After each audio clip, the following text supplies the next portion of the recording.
नमस्कार दोस्तों। आज चौथे दिन की श्रीमद् देवी भागवत पुराण के अध्याय में क्रिस्टल एम्पायर महाराष्ट्र में आपका स्वागत है। हम अपने सभी गुरुओं देवताओं को, आदरणीय माता पिता को नमस्कार करते हुए आज इस यात्रा की ओर आगे बढ़ते हैं। चलिए ध्यान से शुरुआत करते हैं। सुखासन में बैठ जाइए। अपने हाथों को क्रॉस कीजिए। आंखें बंद।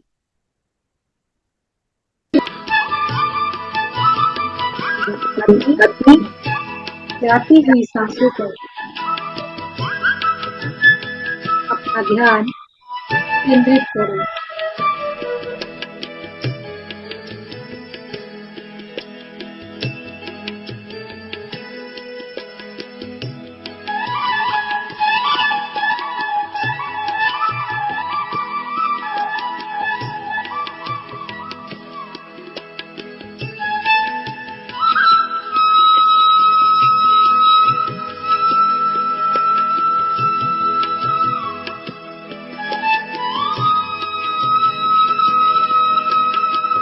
अंदर जाती हुई सांसें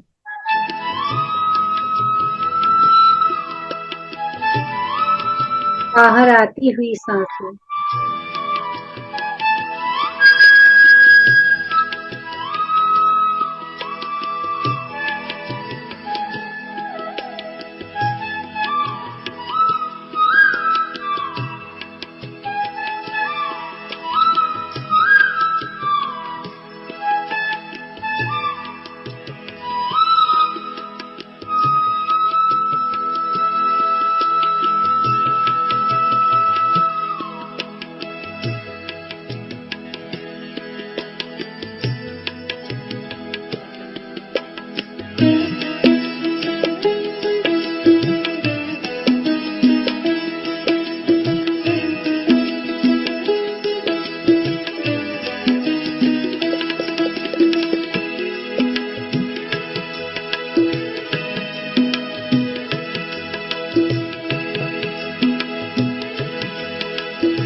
आपकी सांस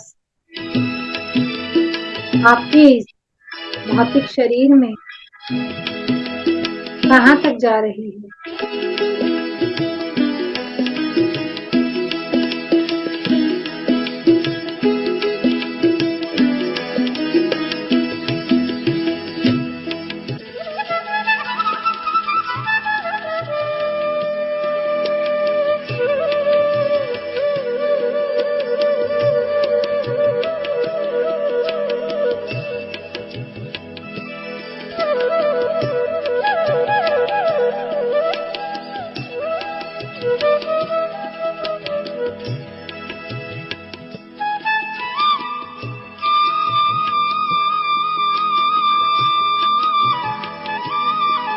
आपकी यह सांसें साक्षात सत्य स्वरूप है।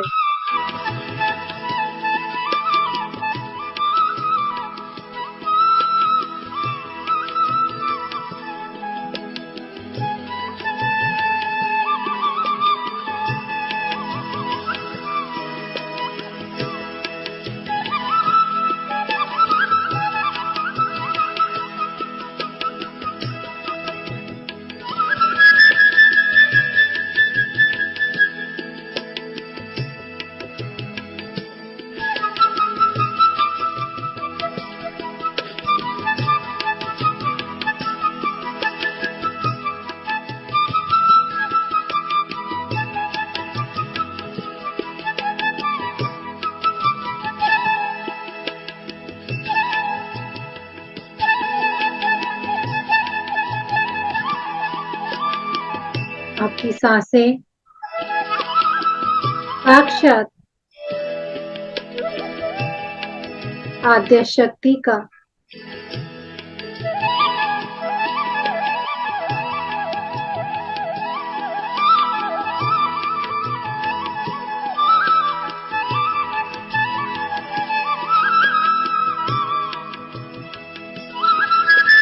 को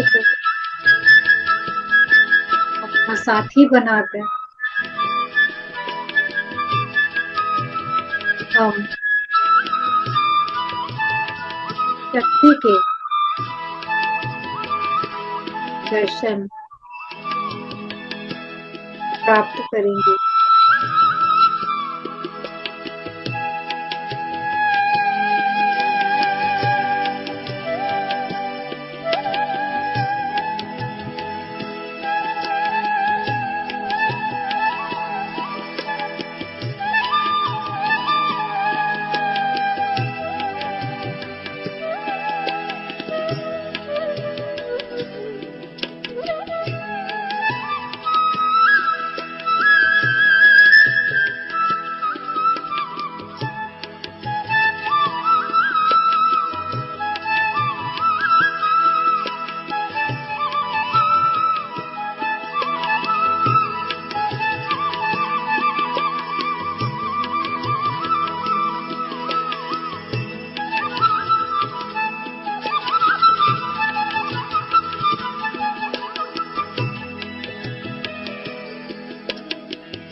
जैसे जैसे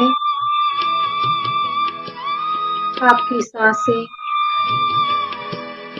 मध्यम गति की ओर बढ़ रही है, आप शक्ति स्वरूप का दर्शन आपके मन मस्तिष्क में हो रहा है।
प्रकाश युक्त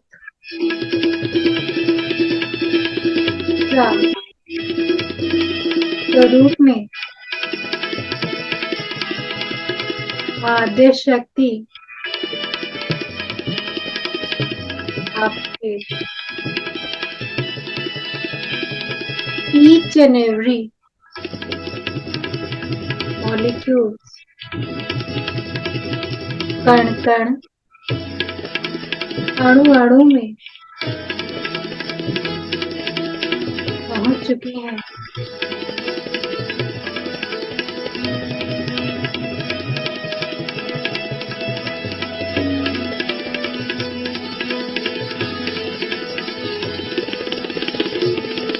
रोम रोम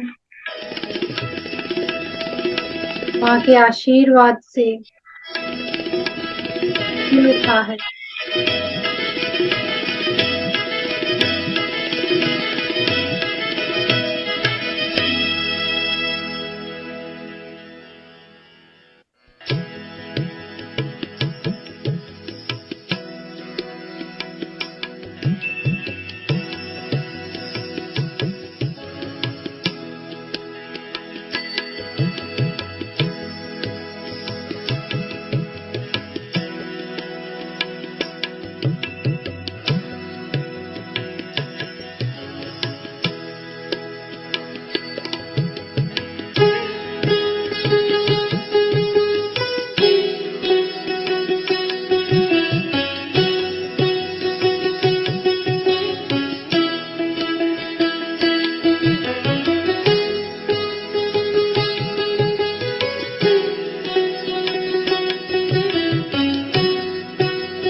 विचार आते हैं, उन्हें रोकने की कोशिश ना करें। विचार आ रहे हैं, जा रहे हैं। आप केवल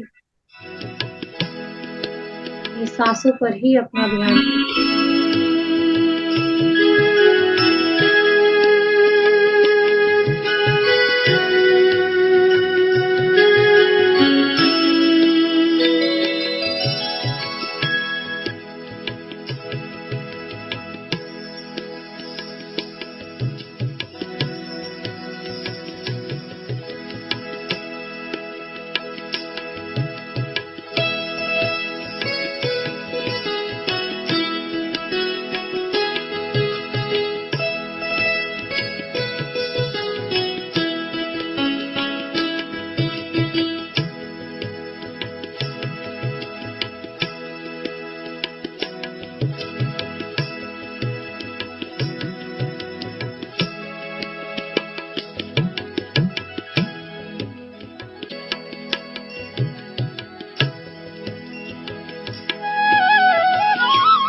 शक्ति के इस प्रकाश से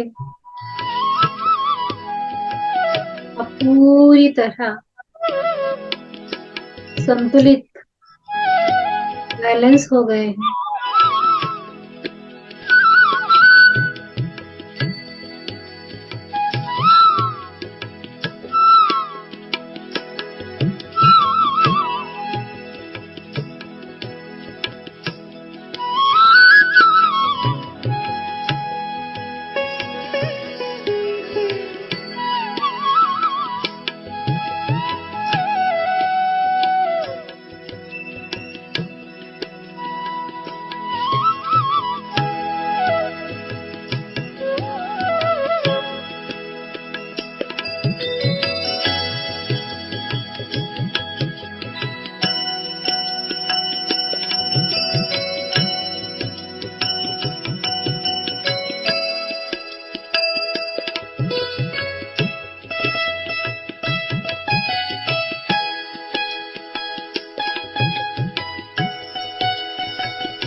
आपके भौतिक शरीर में यदि कहीं भी कोई कष्ट है तो इस दिव्य प्रकाश को वहां तक पहुंचने दे।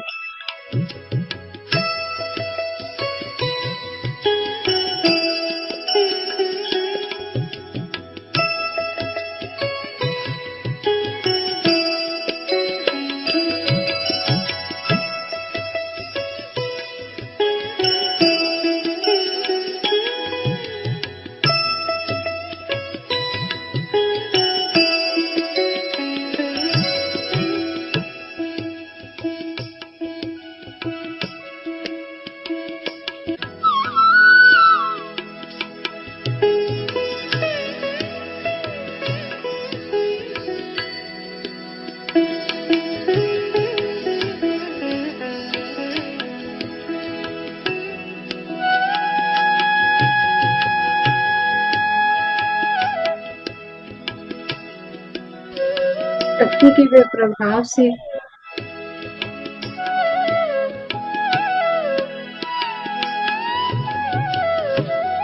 आपके शरीर का वह स्थान पूरी तरह स्वस्थ हो गया। शक्ति का संचार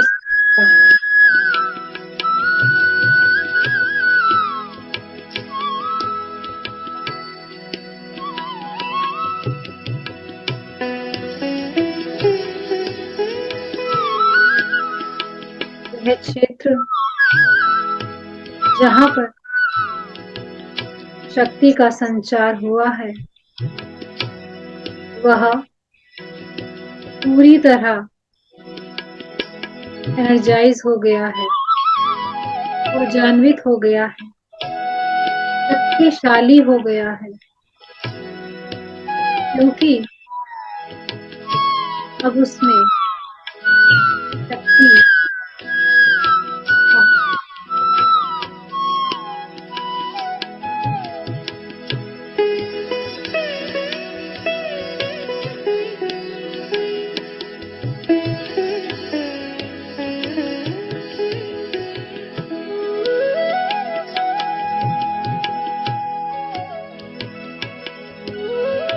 यह दिव्य प्रकाश आपके आभा मंडल में पूरी तरह आपको अपने अंदर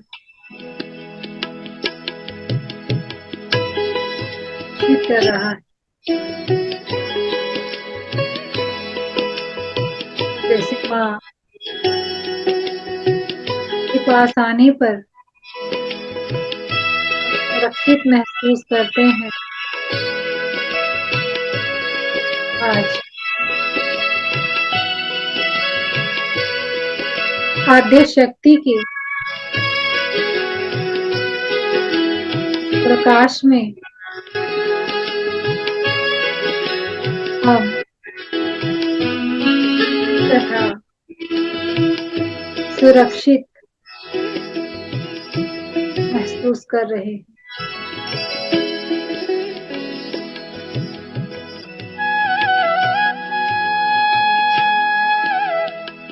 माँ की गोद का आनंद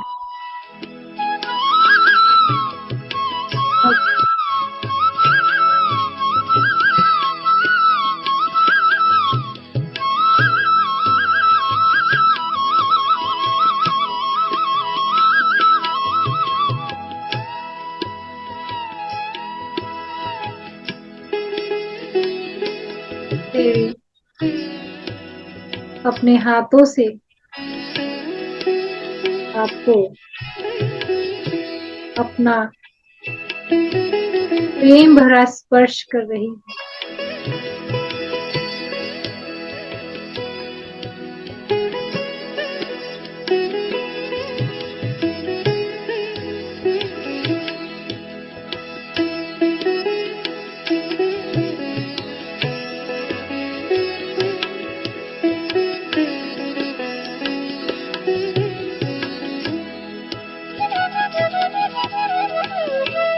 यदि कोई भाव आंसू बनकर आया है तो उसे देवी को समर्पित कर दीजिए।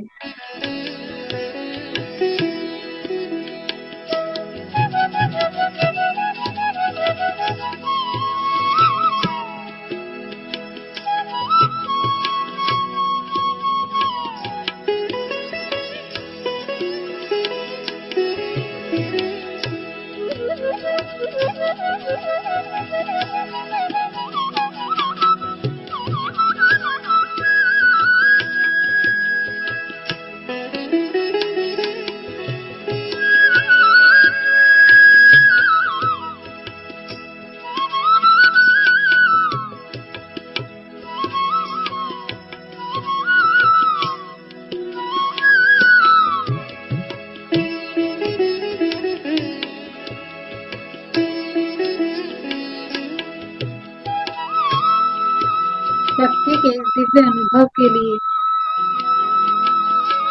माँ को धन्यवाद करें। अपने सभी गुरुओं को, अपने माता पिताओं को, देवी देवताओं को धन्यवाद करें।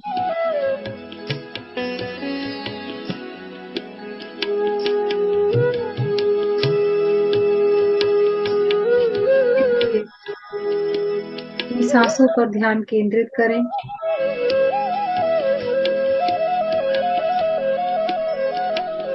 अपनी सभी ऊर्जाओं को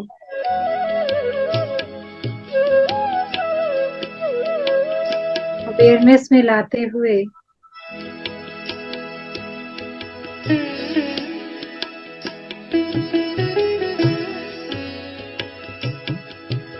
अपने हाथों की उंगलियों को हिलाएं।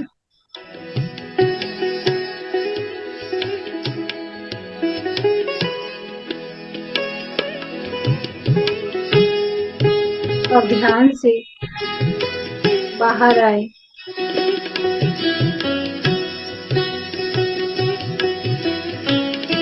दोनों हाथों को रगड़ें। अपनी आंखों पर रखें।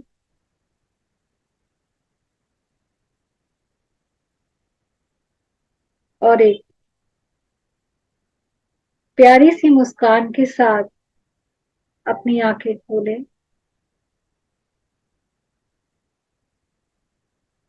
धन्यवाद करें। तो मित्रों, शुरू करते हैं हम आज का अध्याय। तो आज हम अपने तृतीय अध्याय की ओर आगे बढ़ते हैं। श्रीमद् देवी भागवत का तीसरा अध्याय में राजा सुदुम्न की कथा आती है। तो सूत जी बोलते हैं, हे मुनिवरों, आप लोग एक अन्य इतिहास सुनिए जिसमें इस देवी भागवत के महात्म्य का वर्णन किया गया है। एक बार कुंभ योनि लोपामुद्रापति महर्षि अगस्त ने, तो अगस्त ऋषि वो हैं जिन्होंने सभी लोगों के भविष्य को पहले से ही गणना कर दी थी। उनकी पत्नी लोपामुद्रा है। जानते हैं,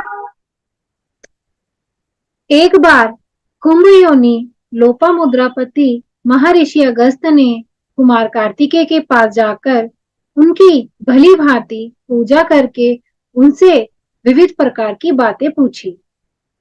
भगवान कार्तिकेय ने दान, तीर्थ, व्रत आदि के महात्म्य से परिपूर्ण अनेक कथाओं का वर्णन उनके साथ किया।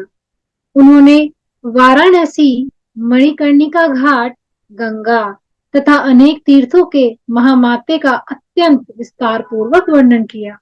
उसे सुनकर अगस्त्य मुनि परम प्रसन्न हुए और उन्होंने महातेज संपन्न कुमार कार्तिकेय से लोक कल्याण के लिए पुनः पूछा।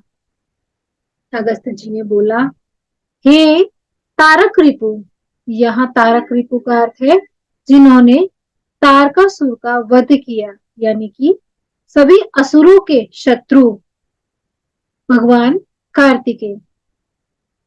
हे भगवान, हे प्रभु, आप मुझे देवी भागवत के महात्म्य, उसके श्रवण की विधि भी बताइए। श्रीमद् देवी भागवत नामक पुराण सभी पुराणों में अति श्रेष्ठ है, जिसमें तीनों लोकों की जननी साक्षात सनातनी भगवती की महिमा गाई गई है। कार्तिकेय बोले, हे ब्राह्मण, श्रीमद् देवी भागवत के महात्म्य को विस्तार पूर्वक कहने में तो कौन समर्थ है। मैं इस समय संक्षेप में ही इसे कहूंगा, आप सुनिए।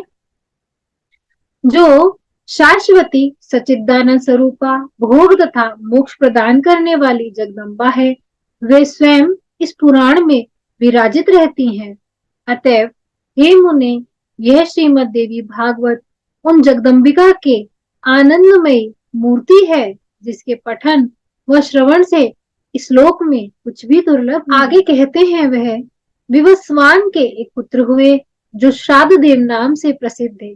संतान रहित होने पर उन राजा श्राद्ध देव ने वशिष्ठ मुनि की अनुमति से पुत्रेष्टि यज्ञ किया। दोस्तों, आपने रामायण में भी पुत्रेष्टि यज्ञ के बारे में जाना होगा।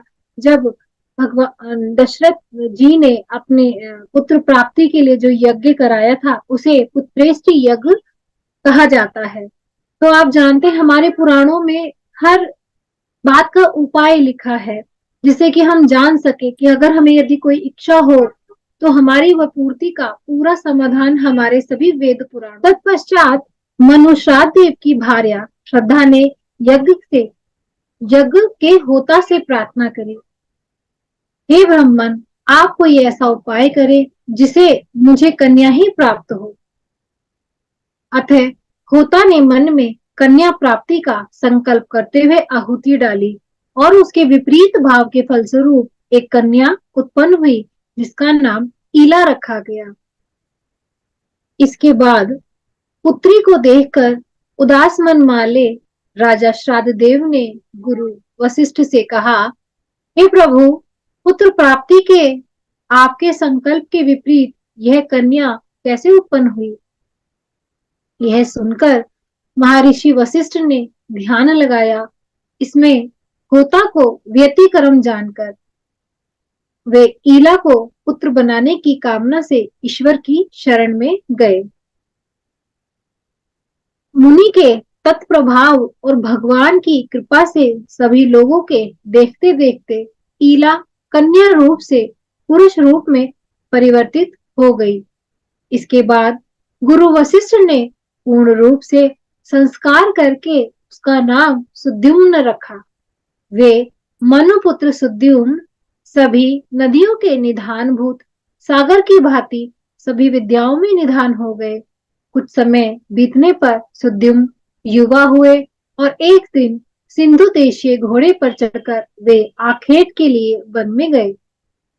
अपने सहचरों के साथ वे कुमार सुद्युम्न एक वन से दूसरे वन में जा रहे थे, और ऐसा करते करते वह भटक गए, यानी रास्ता भूल गए, और फिर संयोग से हिमालय की तलहटी में उस वन में पहुंच गए, जहां किसी समय देवादिदेव भगवान शंकर अपनी भार्या के साथ आनंदपूर्ण मुद्रा में रमण कर रहे थे। उसी समय भगवान शंकर के दर्शन की अभिलाषा से मुनिगण वहां आए, और उन्हें देखकर पार्वती जी लज्जित हो गईं। हाँ मित्रों, मैं यहाँ आपको बताना चाहूंगी, ये उस जो स्थान है उसके बारे की, उस स्थान के बारे की में कहा गया है कि वह स्थान वह था जहाँ पर शंकर और पार्वती जी थे, और वहां पर जब मुनिगण आए तो उस स्थान को के बारे में यहाँ चर्चा की गई है। तब शिव पार्वती को रमण करते हुए देखकर उत्तम व्रत धारण करने वाले वे मुनिगण वहां से लौटकर वैकुंठ धाम की ओर चल दिए। तदनंतर अपनी प्रियतमा को प्रसन्न करने के लिए भगवान ने उस अरण्य को शाप दिया कि आज से जो भी पुरुष यहाँ प्रवेश करेगा वह स्त्री हो जाएगा। अर्थात यहाँ पर उस स्थान को श्राप दिया गया जिस स्थान पर शिव पार्वती थे और वहां पर मुनिगण आए थे। तो उस स्थान पर जाने से कोई भी पुरुष होता है वह स्त्री का रूप धारण कर लेता है। तो वहीं पर सुद्युम्न पहुंचे थे, तभी से पुरुषों ने उस वन में जाना भी त्याग दिया था और संयोगवश वहां पहुंचते ही सुद्युम्न एक सुंदर स्त्री के रूप में परिवर्तित हो गए। अपने सभी अनुचरों को पुरुष से स्त्री तथा घोड़ों को घोड़ियों के रूप में रूपांतरित होता देखकर सुद्युम्न आश्चर्यचकित हो गए।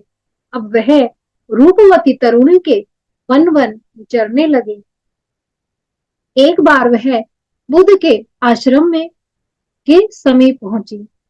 स्थूल व उन्नत स्तनों वाली, बिंब के फल समान लाल ओंठों वाली, कुंदमूल के समान श्वेत दांतों वाली, सुंदर मुख तथा कमल के समान नयनों वाली उस सर्वांग सुंदरी तरुणी को देखकर कामदेव के बाणों से भी बिंधे हुए अंगों वाले भगवान बुद्ध उस पर मोहित हो गए। बिंधे हुए अंग यानी कि जिनके अंग छोटी छोटी हाइट वाली, जिनकी हाइट थोड़ी कम होती है। वह सुंदर बाहों वाली युवती भी चंद्रपुत्र कुमार बुद्ध पर आसक्त हो गई और बुद्ध के साथ रमण करती हुई उनके आश्रम में रहने लगी। हे महर्षि अगस्त्य, कुछ समय बाद बुद्ध ने उस तरुणी से एक पुरुवा नामक पुत्र को उत्पन्न किया। इस प्रकार बुद्ध के आश्रम में रहते हुए उन्हें कई वर्ष बीत जाने के बाद अपने पूर्व वृतांत का स्मरण हो आया। वह दुखित होकर आश्रम से चली गई। इसके बाद गुरु वशिष्ठ के आश्रम पहुंचकर उन्होंने उन्हें प्रणाम किया और सारा वृतांत कहकर पुरुषत्व की कामना करते हुए वह उनकी शरणागत हो गई। इस प्रकार सभी बातों को जानकर वशिष्ठ जी कैलाश पर्वत जाकर विधि विधान से भगवान शंकर की पूजा करके परम भक्ति से उनकी स्तुति करने लगे। वशिष्ठ जी बोले, शिव शंकर कदर्पी गिरजा के अर्धांग एवं चंद्रमौली को बारंबार नमस्कार। मृड सुखदाता कैलाशवासी नीलकंठ भक्तों को भोग तथा मोक्ष प्रदान करने वाले आपको नमस्कार है। शिव स्वरूप शरणागत भयहारी वृषवाहन शरणदाता परमात्मा को नमस्कार है। सृजन पालन तथा संहार के समय ब्रह्मा विष्णु तथा महेश रूपी धारी देवादिदेव वरदायक तथा त्रिपुरारी को मेरा नमस्कार है। यज्ञ पुरुष तथा याजकों को फलदाता को बारंबार परम नमस्कार है। आप गंगाधर सूर्य चंद्र अग्नि स्वरूप त्रिनेत्र को मेरा नमस्कार है।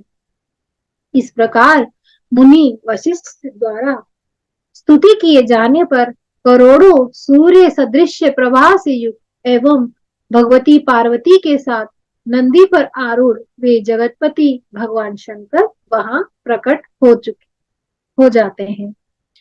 चांदी के पर्वत के समान प्रभा वाले त्रिनेत्रधारी भगवान शंकर चंद्रशेखर की शरण में आए हुए मुनि श्रेष्ठ वशिष्ठ से अत्यंत प्रसन्न होकर बोले।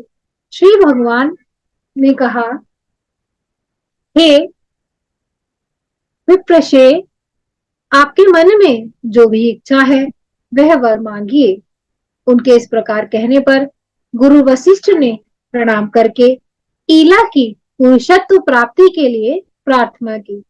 इसके बाद प्रसन्न होकर शंकर जी ने मुनि श्रेष्ठ वशिष्ठ को कहा कि 1 मास तक वह पुरुष रूप में तथा 1 मास तक वह नारी रूप में रहेगी। इस प्रकार शिवजी के वर प्राप्त करते ही महर्षि वशिष्ठ ने वर प्रदान करने के लिए सदा उत्सुक रहने वाली जगदम्बिका पार्वती को प्रणाम किया। करोड़ों चंद्रमा की कलाकांति से युक्त तथा सुंदर मुस्कान वाली भगवती की समय पूजा करके सदा के लिए ईला को पुरुषत्व प्राप्ति की कामना से वशिष्ठ जी श्रद्धा पूर्वक उनकी स्तुति करने लगे। हे देवी महादेवी, भक्तों पर कृपा करने वाली भगवती, आपकी जय हो। हे समस्त देवों की आराध्या स्वरूपा और अनंत गुणों की आगार, आपकी जय हो। इन श्लोकों को हम संस्कृत में पढ़ते हैं। जय देवी महादेवी, भक्तानुग्रहकारिणी, जय सर्व सुराध्य, जयानंत गुणालय, नमो नमस्ते देवेशी, शरणागत वत्सले, जय दुर्गे दुखहंत्री, दुष्ट दैत्य निषूदिनी, भक्ति गम में महामाये, नमस्ते जगदम्बिके, संसार सागरोत्पार होती भूत पदाम्बुजे। हे देवी महादेवी, हे भक्तों पर कृपा करने वाली भगवती, आपकी जय हो। हे समस्त देवों की आराध्या स्वरूपा और अनंत गुणों की आगार, आपकी जय हो। हे देवेश्वरी, हे शरणागत वत्सले, आपको बारंबार नमस्कार है। हे दुखारिणी, हे दुष्ट दानवों का नाश करने वाली भगवती, आपकी जय हो। हे भक्ति से प्राप्त होने वाली भगवती, हे महामाया, हे जगदम्बिके, हे भवसागर से पार उतारने के लिए नौका स्वरूप चरण कमल वाली, आपको नमस्कार है। आपके चरण कमलों की सेवा से ब्रह्मा, विष्णु, महेश आदि देवता विश्व के सृजन, पालन, संहार हेतु सामर्थ्य प्राप्त करते हैं। पुरुषार्थ चतुष्ट है, अर्थात धर्म, अर्थ, काम तथा मोक्ष प्रदान करने वाली देवेश्वरी, आप प्रसन्न हो। हे देवी, आपकी स्तुति करने में भला कौन समर्थ है, अतः मैं आपको केवल प्रणाम कर रहा हूं। महर्षि वशिष्ठ जी द्वारा इस प्रकार भक्ति भाव से स्तुति किए जाने पर नारायणी पराअंबा दुर्गा भगवती तत्काल ही प्रसन्न हो गई। तदनंतर भक्तजनों का दुख दूर करने वाली महादेवी ने मुनि वशिष्ठ से कहा, हे मुनि श्रेष्ठ, आप सुद्युम्न के घर जाकर भक्ति पूर्वक मेरी पूजा करें। हे ध्वज श्रेष्ठ, सुद्युम्न को 9 दिनों में मुझे प्रसन्नता प्रदान करने वाली श्रीमद् देवी भागवत पुराण का प्रेम पूर्वक श्रवण कराएं। उसके श्रवण मात्र से ही उसे सर्वदा के लिए पुरुषत्व की प्राप्ति हो जाएगी। ऐसा कहकर भगवती पार्वती तथा भगवान शंकर अंतर्ध्यान हो गए। इसके पश्चात वशिष्ठ जी उस दिशा को नमस्कार करके आश्रम लौट आए और सुद्युम्न को बुलाकर उन्होंने देवी आराधना करने के लिए आदेश दिया। अश्विनी मास के शुक्ल पक्ष में जगदम्बा की विधिवत पूजा करके वशिष्ठ जी ने राजा को नवरात्र विधान के अनुसार श्रीमद् देवी भागवत पुराण सुनाया। इस प्रकार अमृत स्वरूप श्रीमद् देवी भागवत पुराण को भक्ति पूर्वक सुनकर गुरु वशिष्ठ का पूजन वंदन करके सुद्युम्न ने सदा के लिए पुरुषत्व को प्राप्त किया। महर्षि वशिष्ठ ने सुद्युम्न का राज्याभिषेक किया और प्रजाओं को प्रसन्न रखते हुए धर्म पूर्वक भूमंडल पर शासन करने लगे। सुद्युम्न ने अत्यंत श्रेष्ठ दक्षिणा वाले भांति के यज्ञ किए और अंत में पुत्रों को राज्य का शासन सौंपकर देवी लोक को प्राप्त हुए। हे विप्रो, इस प्रकार मैंने आपको लोगों को इतिहास सहित देवी महामाते बता दिया। यदि कोई मनुष्य सद्भक्ति के साथ इसे पढ़ता है अथवा सुनाता है तो वह देवी की कृपा से श्लोक में संपूर्ण कामनाओं की प्राप्ति करके अंत में देवी के परम सत्य स्वरूप सालोक्य को प्राप्त करता है।